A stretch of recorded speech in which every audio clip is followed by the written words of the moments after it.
这里都是放了一些羊啊，是牧羊的地方吗？你看啊，这些黄花已经散落一地了。左侧街边呢就是海傍村委会了，这个村委会建的也蛮阔气。面对着一条河，两边都是一些农民的房子，这房子都带着院落。原来这条河的名字叫淡港冲河道。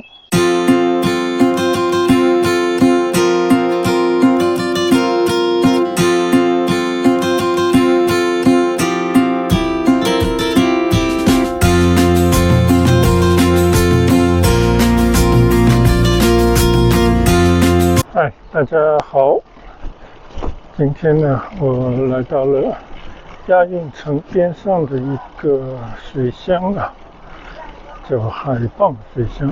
其实这边呢是有地铁到达的，现在呢是3号线的终点站。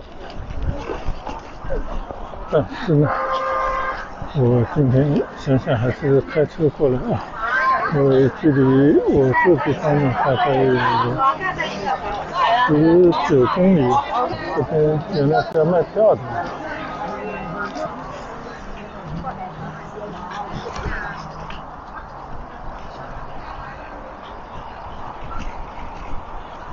这边为什么吸引人过来呢？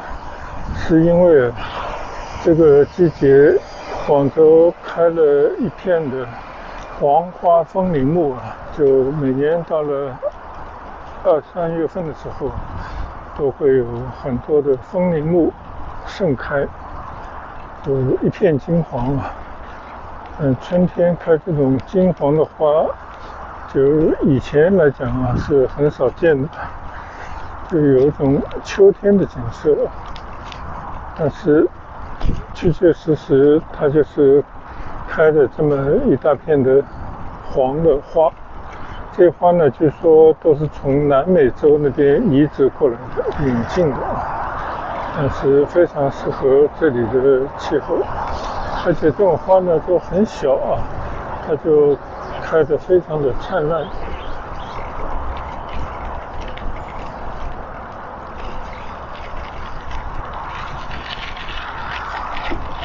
但于我而言啊，与其观花，还不如到乡间来走走。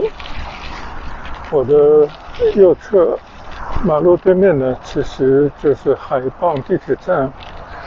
这边其实也是亚运会的一个亚运村的所在地。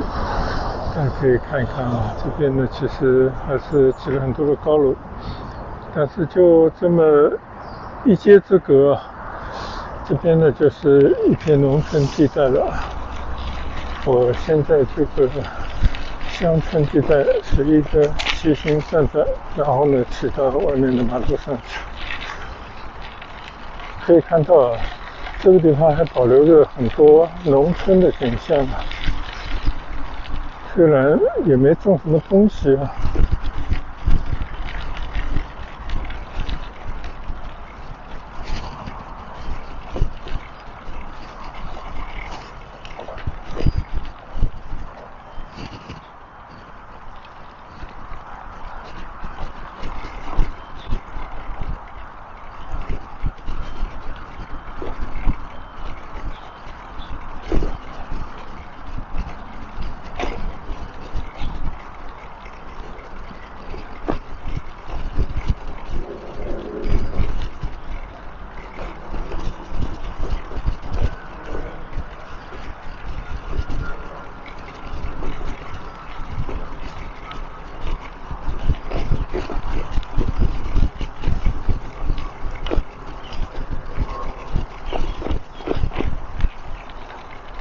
这里都是放了一些羊啊，是牧羊的地方吗？看啊，散养着很多羊。那我怀疑呢，这些羊最后还是都会吃到餐桌上的。那我们就不要去打扰这些动物了。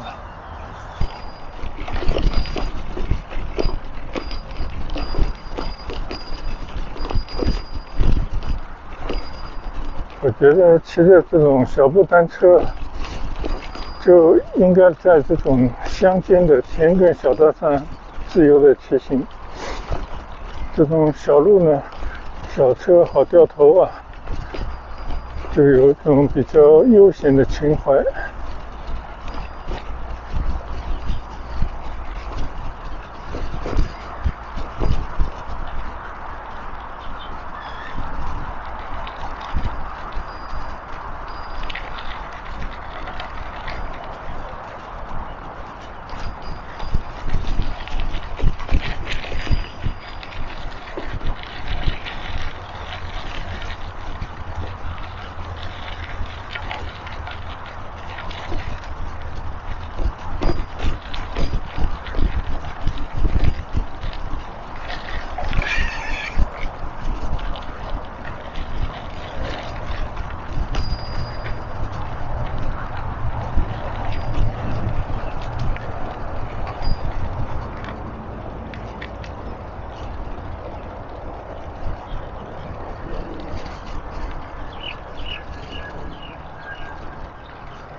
现在回到水乡的门口，可以看到这个门口外面的大街小巷也都变成这种黄花风铃路。我们就到外面去转转。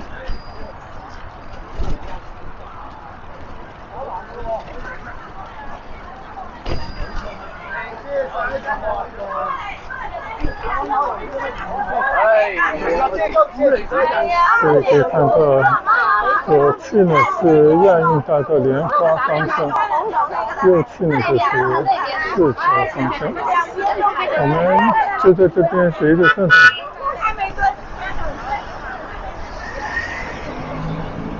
看到很多人专程到这边来观赏黄花风铃路。你看这条街种了好多的这种树木，但是地上已经掉落了很多的黄花，就感觉已经盛开过了，现在已经开始慢慢的要代谢了。据说这种花呢也就10来天的花期，所以它的时间是比较短的，盛开一时，然后呢就掉落，最后呢就长出叶子了。然后你可以看到啊，这些树木上面现在已经有很多的叶子开始慢慢长出来了。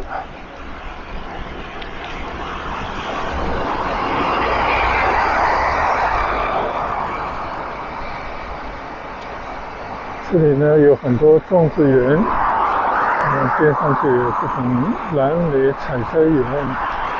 我就想起以前小孩子还小的时候，在加拿大跟着朋友一块去采蓝莓的情景。采下来的蓝莓呢，就直接放到冰箱的冷冻层里面，然后就这么冻了以后吃，就特别好吃。就现在我们有时候去超市买蓝莓也是以这种方法来食用，就感觉味道更好。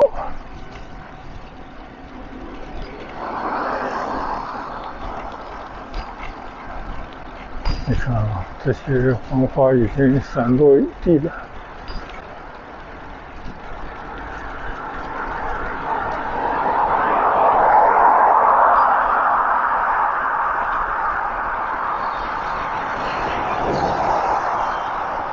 海傍呢是前一阵子，应该是1年多以前吧，才开通的地铁线，3号线的延长线。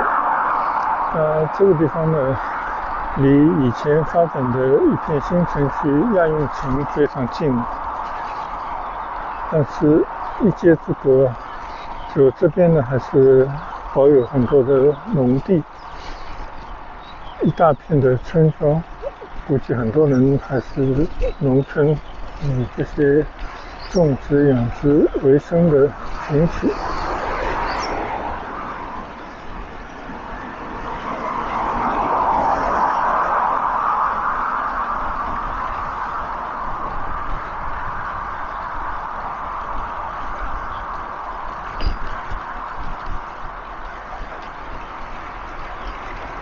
刚刚呢，我开车就从前面过来的，所以我现在在倒着往前骑着，来看看海傍这些农村的景象啊。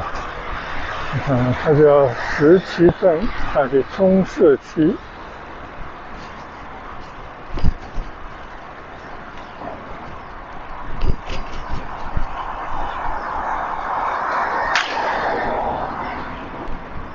这边海傍村同心文化公园倒是还是蛮好看的，但现在呢都做了一些阻拦啊，就不让你这个车很顺利能够骑进去。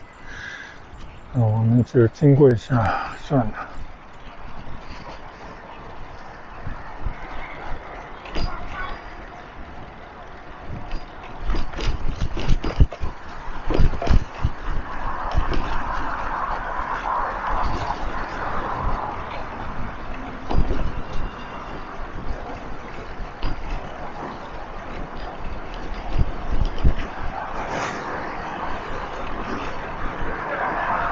这是海傍小学，相信也是这个乡镇的一个基本的学校了。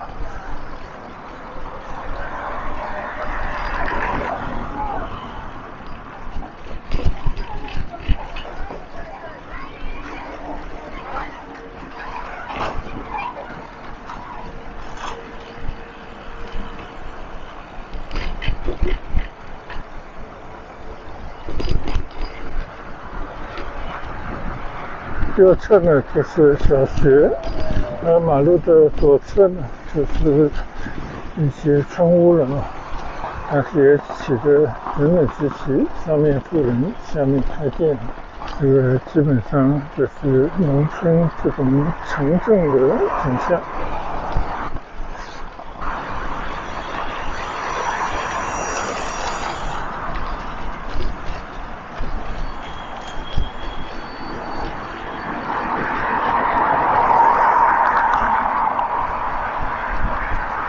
像这种地方呢，也是因为他们地址，所以我上次已经专门来骑行过。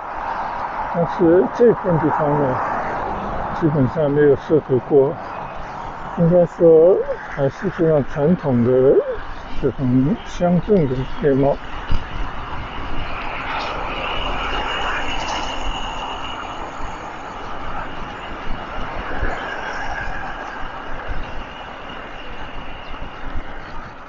好，我们就在这边掉头了，看看这些农村的商业街道，就楼上住人，下面开店。如果他们自己经营的话，其实还是非常不错的啊。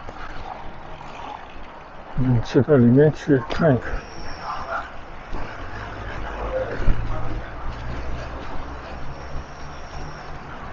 就可以想象啊，这一片地方应该就是统一来起的啊。以前应该不是这样子的，就分散在各个村落，然后呢就把这些宅基地统一在一起，起了一些看上去像比较规整的村屋，看上去还挺不错的。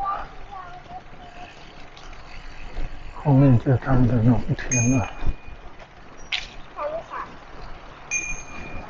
这像一个农民新村，但是呢，要比城里人住的这种房子更宽大啊，有自己的院落，可以随意的停车。有的人家起得很高啊，我看起了五六层。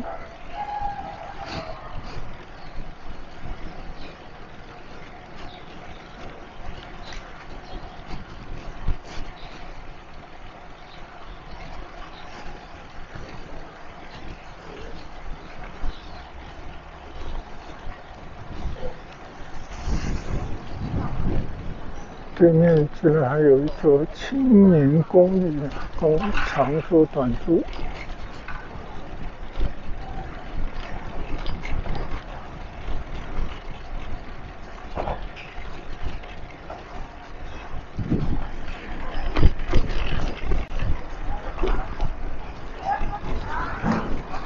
边上呢也有一些卖农副产品的地方，还有一家超市。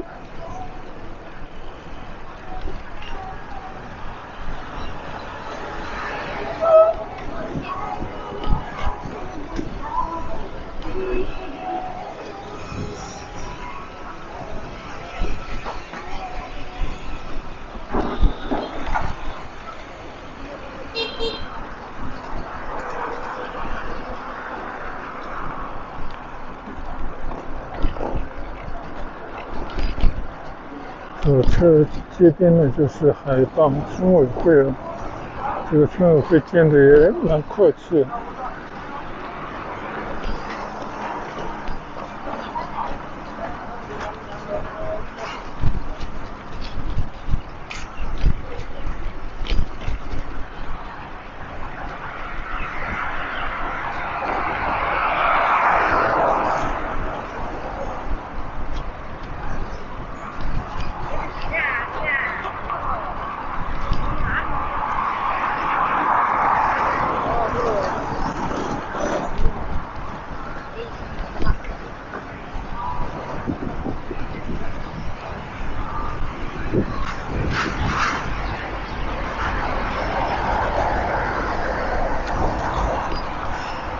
这边呢有一些相伴的企业，很多工厂。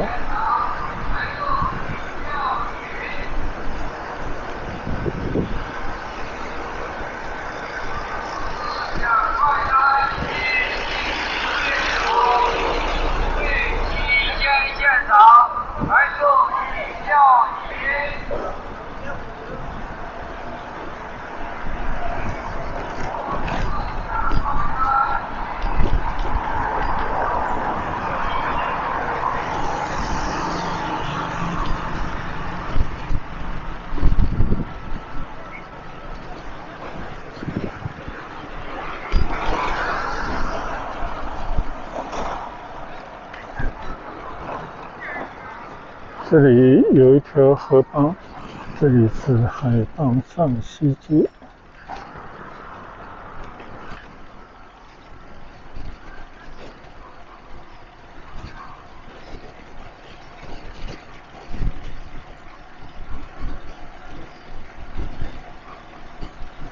看来这条河通边上呢，也经过了一番的建设啊，多了一些休闲的长椅啊，甚至还有一些雕塑之类的。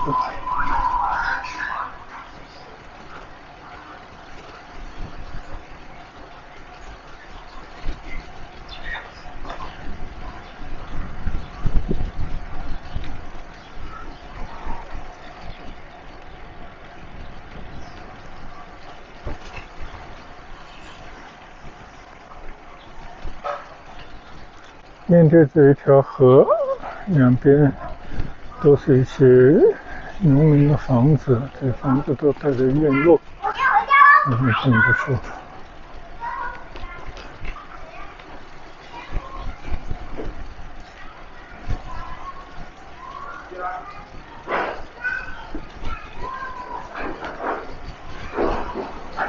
本身呢，今天就没什么目的了，只不过把海傍水乡变成停车场，作为我停车的地方了。然后我骑了小单车，就在这附近随处逛逛。这地方以前肯定都是没有来过的，就在这种河道边上，村屋跟前通过，就感觉特别的舒服。楼下有很多桌子。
到了这里呢，就是一片田园了，靠着一条河冲取水呢，就是不用担心啊，取之不尽的水来灌溉。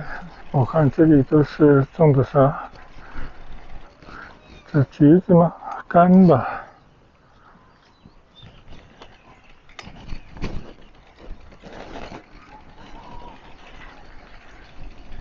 南方啊，你看植物非常的茂盛，有农民自己种的一些果树啊，但更多的呢，可能就是野蛮生长的一些植物。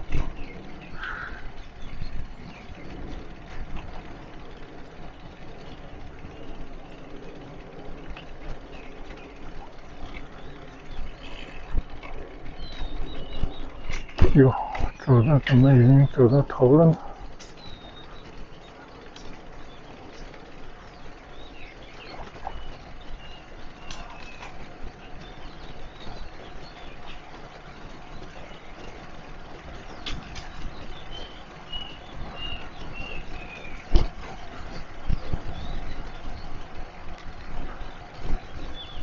这条河到了这边啊，变得更为开阔了，但我到现在还不知道它叫什么名字呢。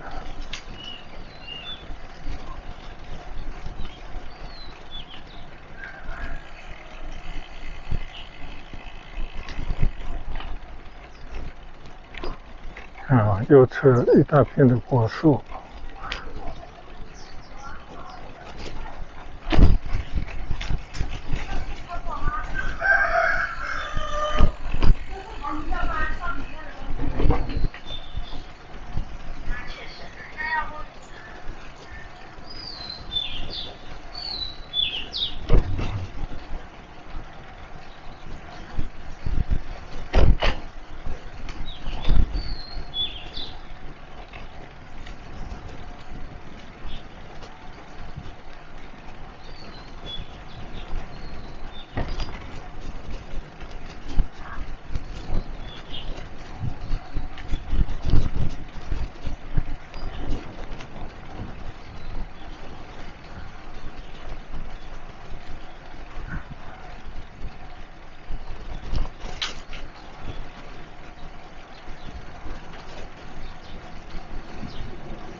骑行经常会有这种意外啊。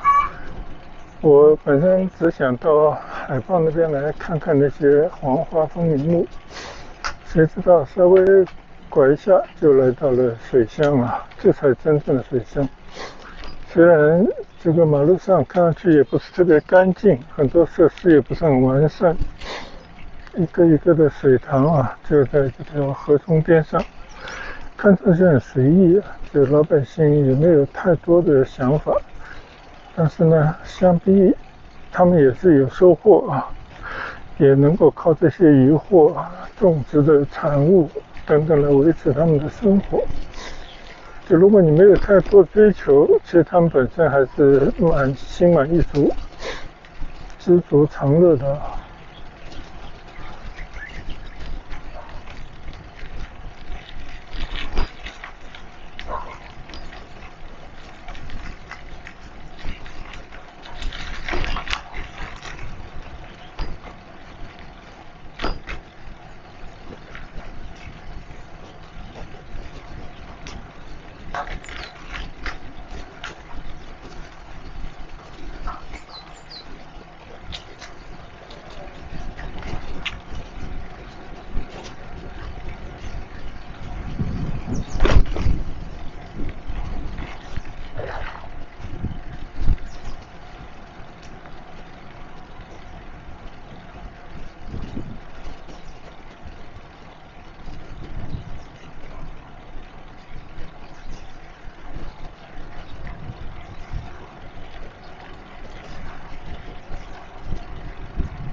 河里还停了一艘蛮大的船，我看这个船上啊，煮饭的东西一应俱全的。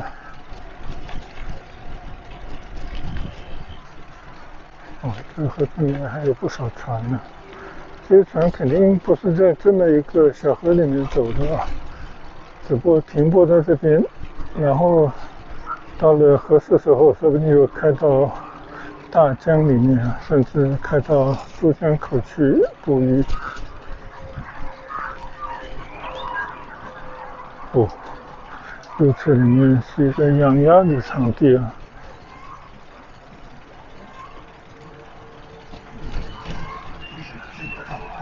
村里的土狗在伸懒腰。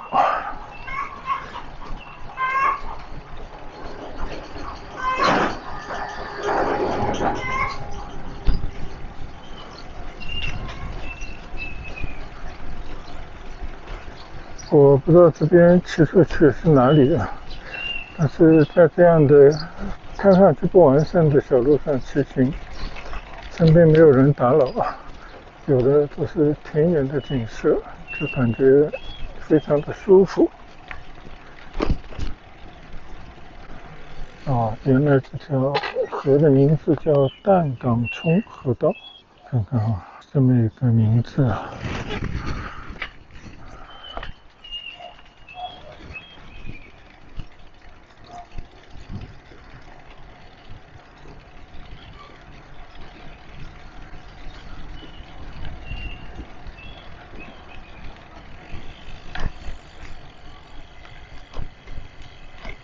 这边到了两条河交汇的地方了，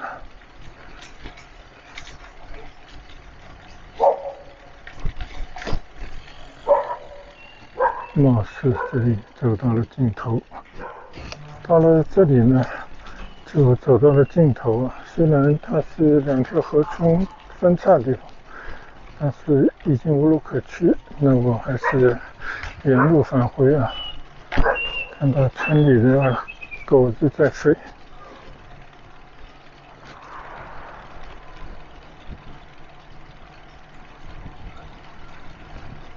就这样呢，也骑行了相当长的一段冲边的小路了。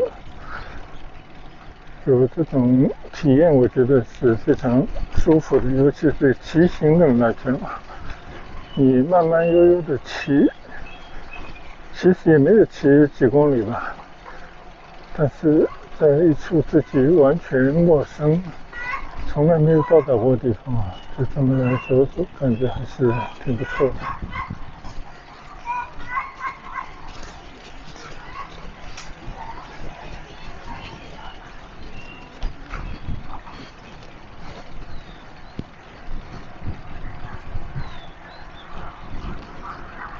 就看到这种老的村庄，看到这种河边的村屋啊，我觉得除了这些建房子的外墙的材料可能有了一些变化，那当然里面使用的一些电器啊，包括挂在外墙上面的空调挂机等，但除此以外呢，他们的生活水平应该跟几百年以前也没什么太大区别，整个环境跟以前也没有太大变化。就农村发展就会比较慢一点，但是城市的发展呢，现在也很快，就慢慢的逼近了这些城乡结合的地方。有些呢已经深入到以前的这种村庄里面，甚至把那旧村拆掉，盖起了新的大楼。不知道这些对这边老百姓来讲啊，是福是祸。但我觉得应该大家还是会追求新的更好的生活啊，我指的是物质上。所以这些地方呢，随着时代的变迁，慢慢被淘汰，我相信也是不可阻挡的事。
觉得这边应该也是一条可以管出去的街道吧。然后我就转到乡间这些农田边上去走的。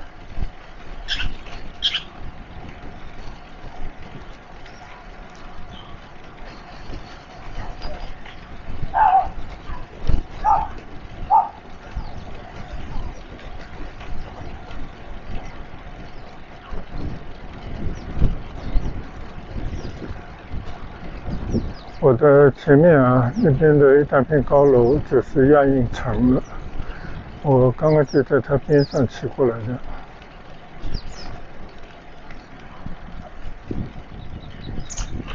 边上农民，你看啊，在自己的马路边上种了一些西红柿，结得很漂亮。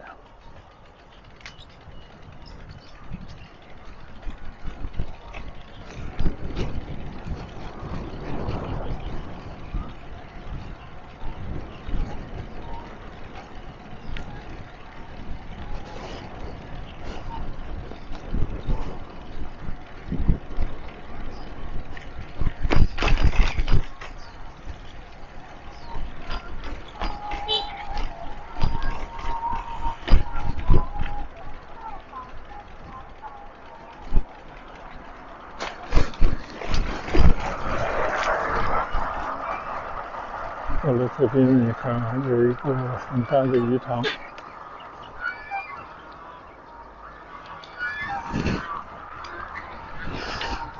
就在这边，你可以感觉到啊，这边的农民，大家有一片自己的土地的话，完全可以自给自足啊。无论是种些什么经济作物，还是开一个鱼塘，因为我觉得这种生活啊，可以基本上与世无争，但是呢，又没有什么问题啊。养出村里的狗狗，而不是2只。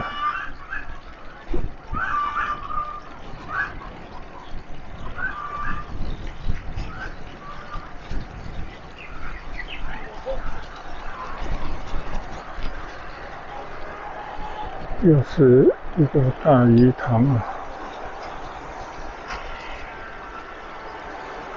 村道上这些狗子还是很多的，但是还都是比较斯文的啊，它连叫都不叫，所以它已经习惯了来来往往的行人了。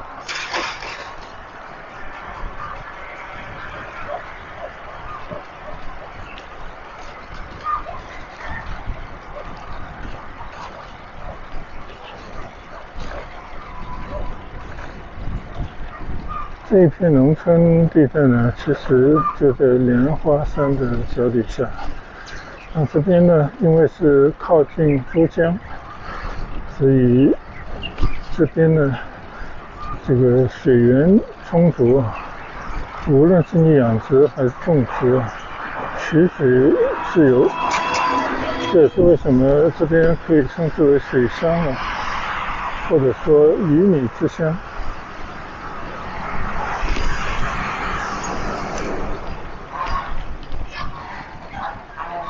现在我好像又从刚刚这个地方骑了出来，就是边上有青年公寓，左侧呢有一些小商家啊，卖一些日用品和食品。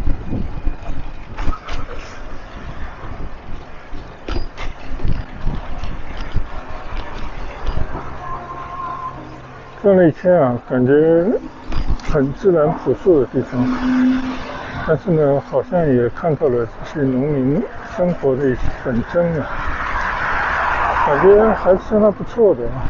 当然，我不能代替农民们的感受，就他们的内心是不是也真的很平静啊，过得很愉快呢？这个咱们也不好说。